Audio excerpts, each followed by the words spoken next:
नमस्कार दोस्तों, एक बार फिर से स्वागत है हमारे अपने YouTube चैनल शुभम स्टेनोग्राफी में।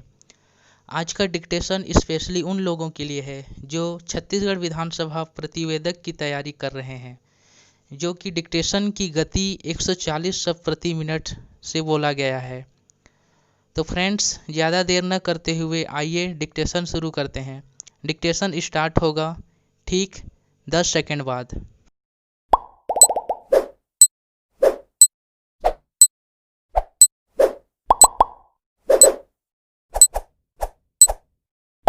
स्टार्ट। निसंदेह यह एक अच्छी शुरुआत है।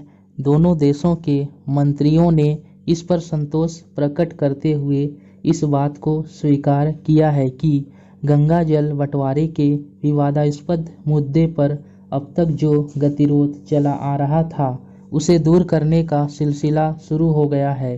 इससे यह आशा की जा सकती है कि अक्टूबर में नई दिल्ली में होने वाली अगली वार्ता में गंगा नदी जल विवाद भी हल हो जाएगा।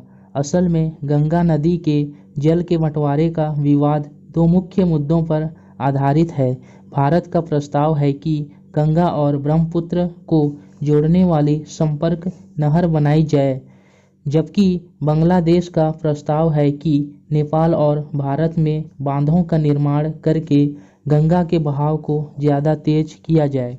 स्पष्ट है कि बांग्लादेश के प्रस्ताव में नेपाल को भी शामिल करने की बात है, तो द्विपक्षीय वार्ता के सिद्धांत से मेल नहीं खाती। दो देशों का संयुक्त आयोग द्विपक्षीय आधार पर ही आपसी मुद्दों को निपटाए, यही अच्छा होगा। किसी तीसरे पक्ष को शामिल करने का अर्थ होगा कि मामला सुलझने के बजाय और उलझ सकता है।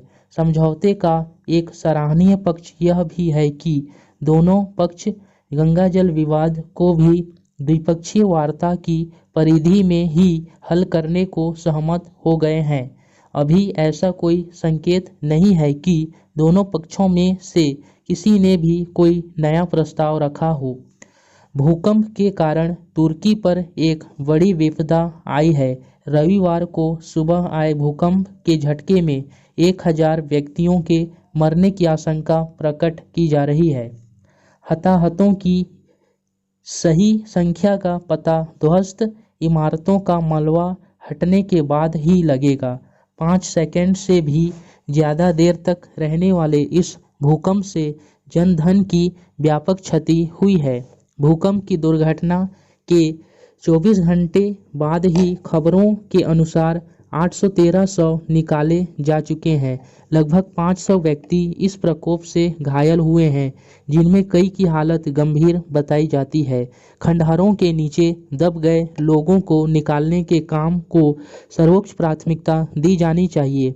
यह संतोष की बात है कि सेना की टुकड़ियां स्थानीय लोगों के सहयोग से बचाव कार्य कर रही है।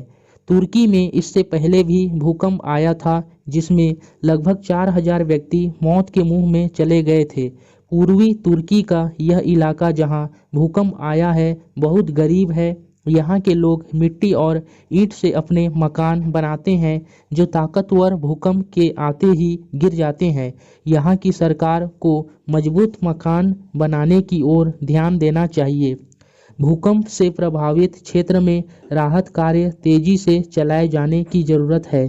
बेघर हुए लोगों के लिए भोजन, कपड़े और रहने का माकूल इंतजाम किया जाना चाहिए। घायलों और बीमारों की देखभाल और दवा दारू के काम में भी किसी प्रकार की ढील नहीं रहनी चाहिए। प्राकृतिक प्रकोप से पीड़ित लोगों की सेवा पुण्य का काम है। तुर्की की सरकार अपने सीमित साधनों से इतनी बड़ी मुसीबत का बोझ नहीं उठा सकेगी। रेड क्रॉस और अन्य मानव सेवी संस्थाएं तो यथाशक्ति सहयोग करेगी। स्टॉप।